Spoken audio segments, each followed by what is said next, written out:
Well,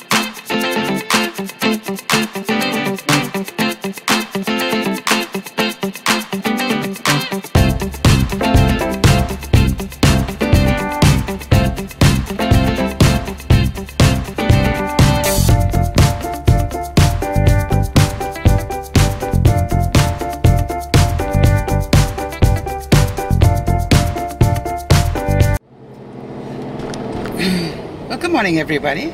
This is DearMamaSal, and it's Monday morning.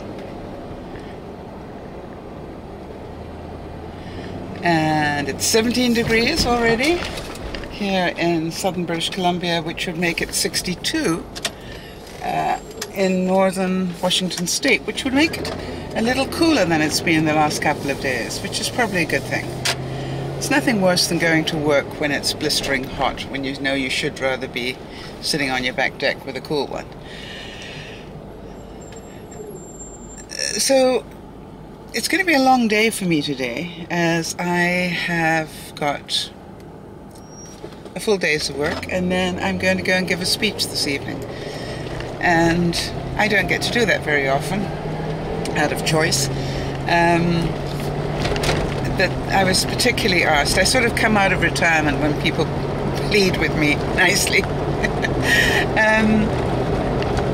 So this is a group of young people, and you know that's a no-brainer for me. And one of them has been a very dear friend through the years, and he just particularly asked if I'd come and talk to this group of young people. And I thought I'd share with you what I'm going to talk to them about, because maybe some of you need to hear this as well. I'm going to be talking about be who you are.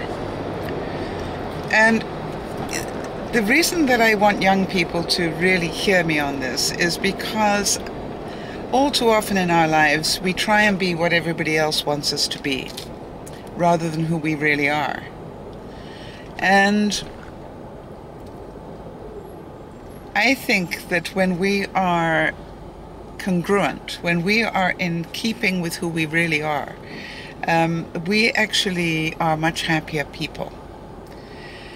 Now, the one question that everybody asks me is, yes, but how do I know who I am? You know, or some of you have been asking, I've been trying to find that out my whole lifetime. Well, I would say that if you are really aware of yourself, you will know. You keep going back to it. You know, if it may be that you keep going back to being creative, even though the world wants you to be a nerd. It may be that you keep going back to playing the piano when you've tried everything else. It's stuff you keep going back to.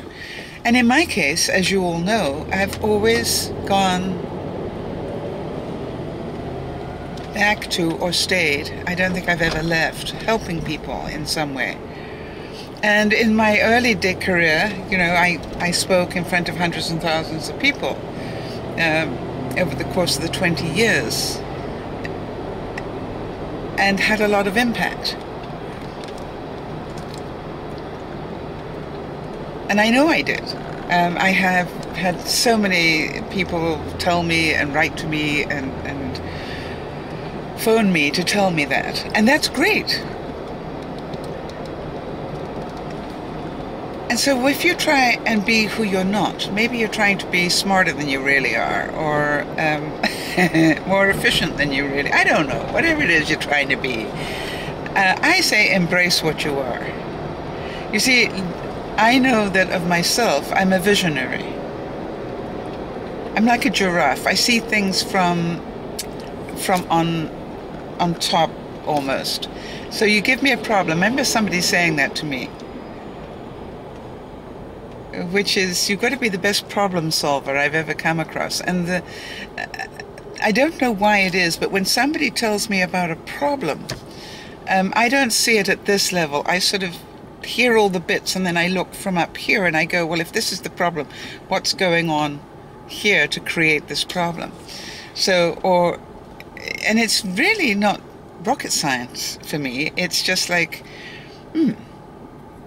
Now the other thing is, I can remember being told once by a therapist that I must have a lot of problems explaining things to people. And I've told some of you this, I think, in the broadcast. And the reason is because my mind, when it hears a problem,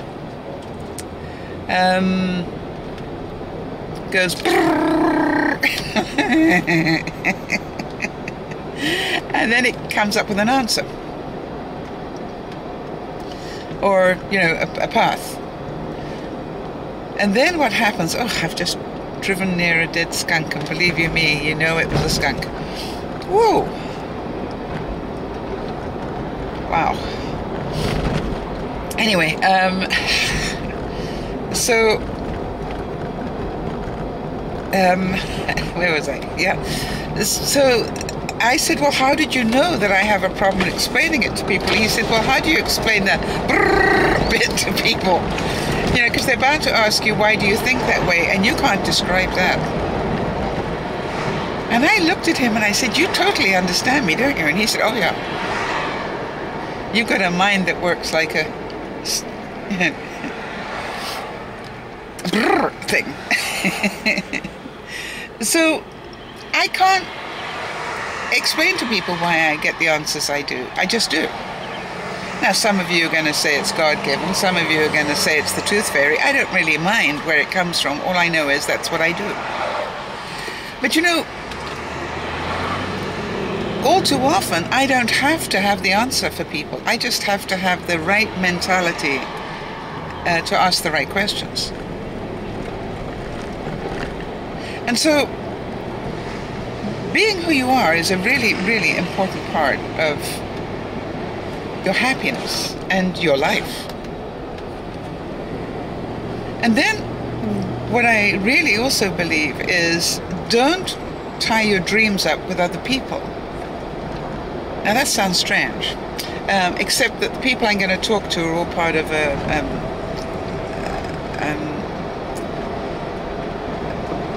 a group of an organization that helps a lot of people.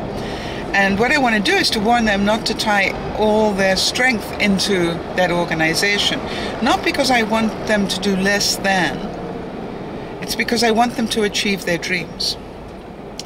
And what will happen in these organizations is everybody says, well, what shall we do next? And everybody will come up with good ideas. And then only one person's idea will be taken forward. And that to me is quite normal, but also what happens to all the other people who had great ideas? They all get taken down a peg. Their idea wasn't good enough, or their idea wasn't liked enough, or whatever. And what I say to people is, don't let that stop you. Let me give you an example. There was a friend of mine who, for example, wanted to send wheelchairs to a particular country. And the organization for which she worked, volunteered, decided to send them in a totally different direction. They decided to send them to Africa when she wanted to send them to South America, let's say. And she phoned me and said how devastated she was that they had decided on Africa. And I said, so what? She said, what? And I said, so what? If you really want to send wheelchairs to Africa, to South America, you will. You won't let this stop you. You will merely find another way of doing it. You'll get another group of people together, or you'll join another organization. You'll do it some way. Because you see, that's what people do. When their original plan doesn't work, they make a plan B. And anybody who's ever worked with me knows I'm a great plan B person. So I don't ever give up on dreams. I keep chasing them, however slowly. however methodically, however small those baby steps are, I still keep chasing my dreams. And there was another friend of mine who got divorced, funnily enough. Not funny, sadly enough. And when he got divorced, he said to me, "I'm so sorry that this happened because I was going to do this, this, this, this, and this for my wife."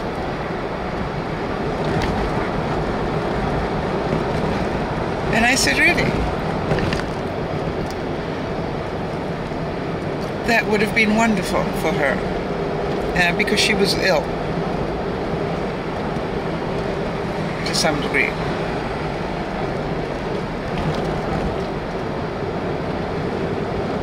And then I looked at him and I said, "You know, there's nothing to stop you still doing that."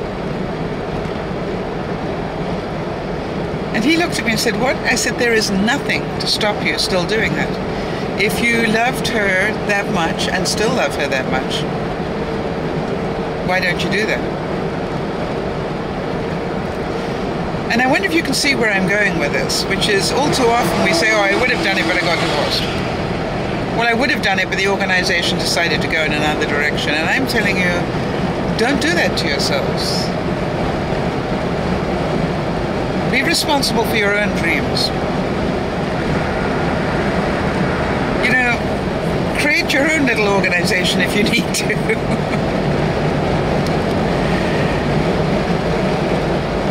Because there are plenty of people who will buy into your dream. I can assure you of that, especially if you're the sort of person that people like to be with. And I say like to be with, but you know, there's certain people that it's great fun to work on things with. And I would say that the next thing that I always tell people who are involved in these sort of organizations is, my gosh, be accountable. Be accountable. Let's have that as our word today. Accountable.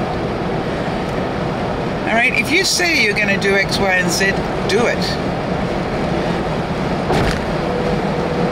If you say that you're going to, you know, contact 55 people, do it. Don't have excuses why you couldn't. Do it.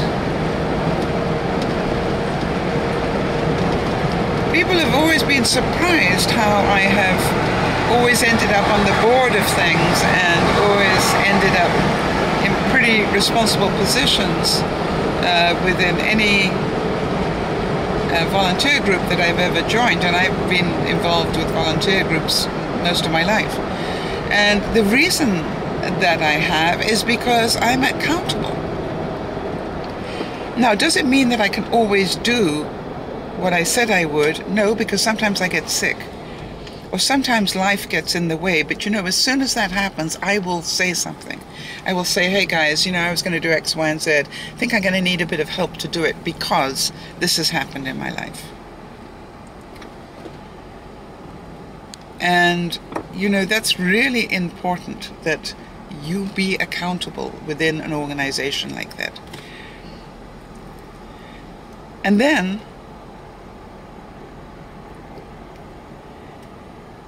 it's understand the people that you work with. They will drive you insane. It's a fact. Whenever I've been involved with a volunteer organization, the people around me have driven me insane. As I said so many times, there's only one thing that causes me stress, and it's people not doing things my way.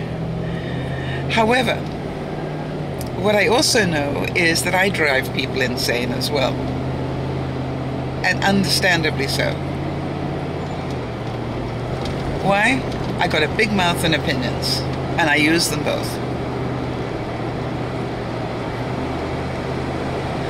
Now, the strange thing is that people really value that when they suddenly want something done in a heartbeat. When they've got a problem that they need fixed, they appreciate that. But, you know, I can be an absolute pain in meetings. You know, I take up far too much space. I know that. I always promise myself I won't talk at the next meeting. Doesn't work. And so I'm sure that I don't even have to think. I know I drive people insane with it. But, you know, on the other side, I know people like having me around because, guess why? I've got great ideas. And when I say I'm going to do something, I do it. You don't have to follow up.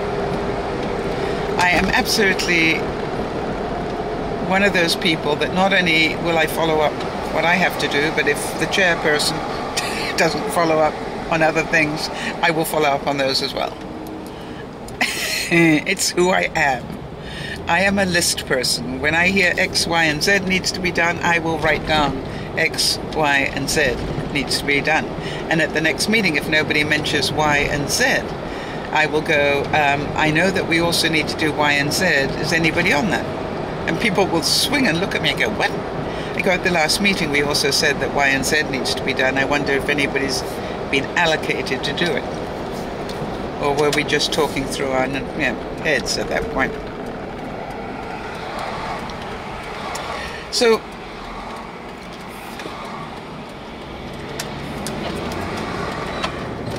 when I say be who you are, I'm not saying that don't try and improve your weaker points.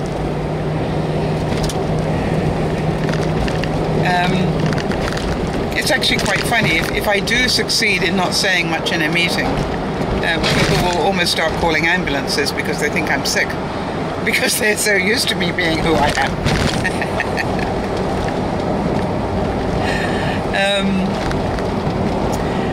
And I cannot tell you how many times people have, you know, I've been part of a, let's say, a conference or something, and a speaker will go down, you know, in other words, a speaker that was going to speak suddenly can't speak, you know, hasn't pitched up or whatever, and you'll be amazed how many times people will come to me and say, you know, do you think you could do a second speech?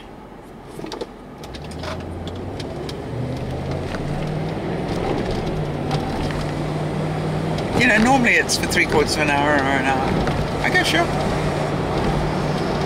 Now, I've never been cheeky enough to say, are you going to pay me for the second one?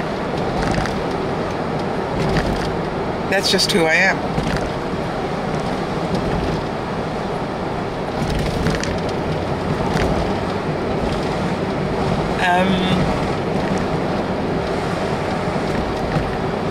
Because really, what I've chosen to do is to be helpful. It's my choice. And if I'm there anyway, and they've already paid for my travel, and I'm already, you know, I mean, it's like I'm already there. What the heck? So you can be a prima donna, or you can be a professional. And I say a professional. I guess it's more than professional. It's being who you are. Maybe somebody who helps people out of a problem. Now, it would also be fair to say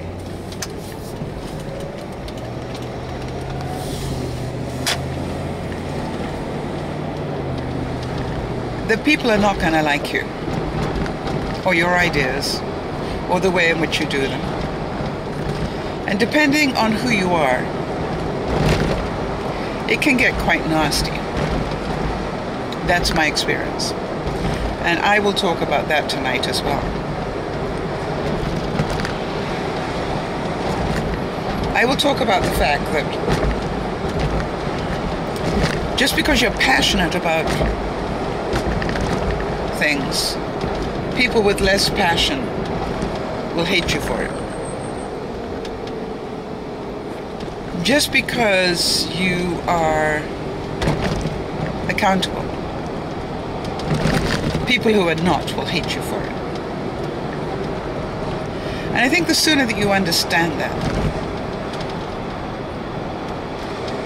the easier life becomes. It is what it is. It's not going to change. The first time it happened to me, I thought, oh, if I just move and go somewhere else, it'll be better. So I moved and went somewhere else. And Guess what? It happened again.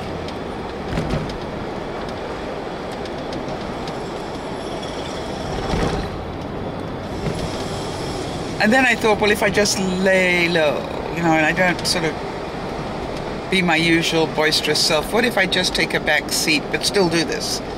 It still happened.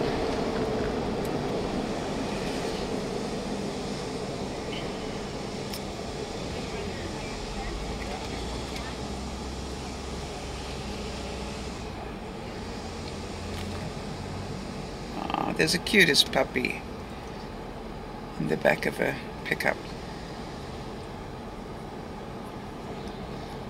Bless its heart. It doesn't look like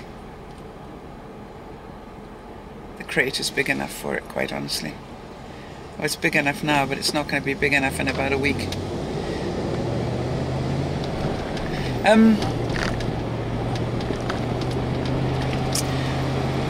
And so that's part of being who you are, is not everybody's going to like you. And that is the story of life. But you know,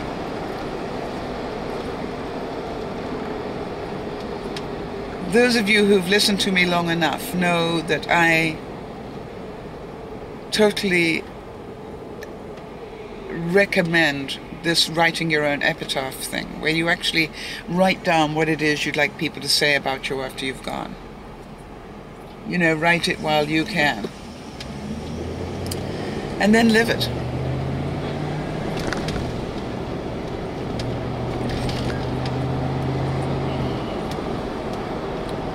And then I will tell them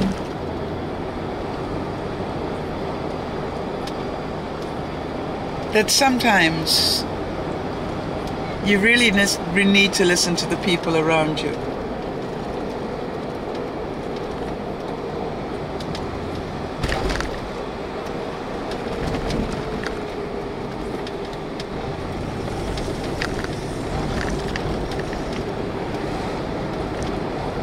You really do need to listen to the people around you.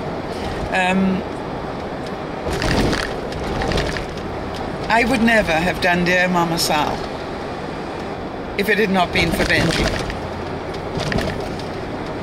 And I'm going to tell them that story. How in 20 years I managed to reach thousands, hundreds of thousands of people.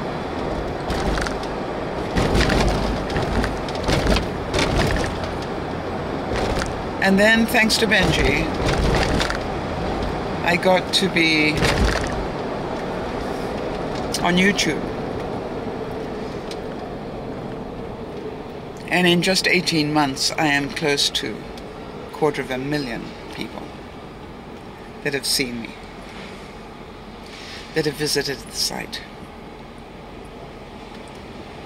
I would never have done that. I've got to be quite honest. I would never have had the sphericals to do that.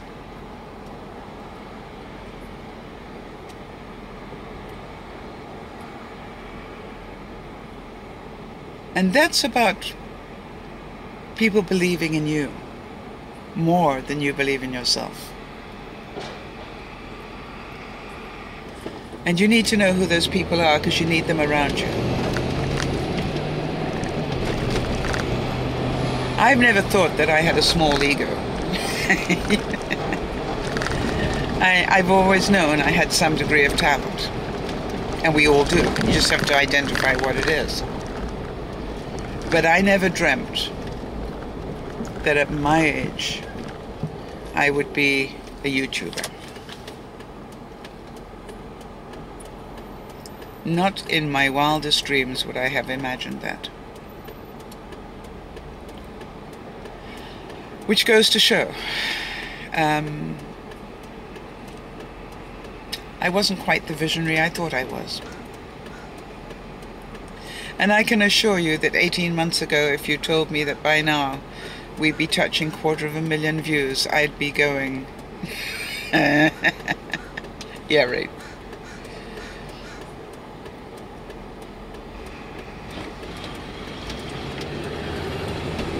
Yeah, right.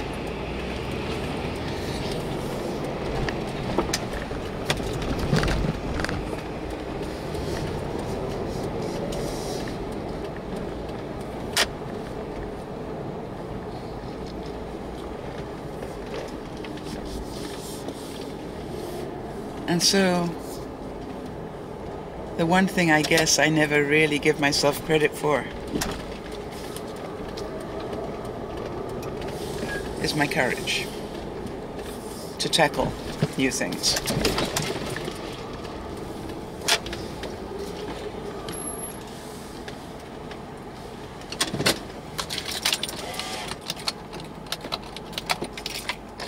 I don't think I ever really give myself credit for that. This is Dear Mama Sal saying, have a good day. Well, hi everyone, this is Dear Mama Sal, and I just realized that some of you might remember the building that I'm in. It's the building where I became a Canadian.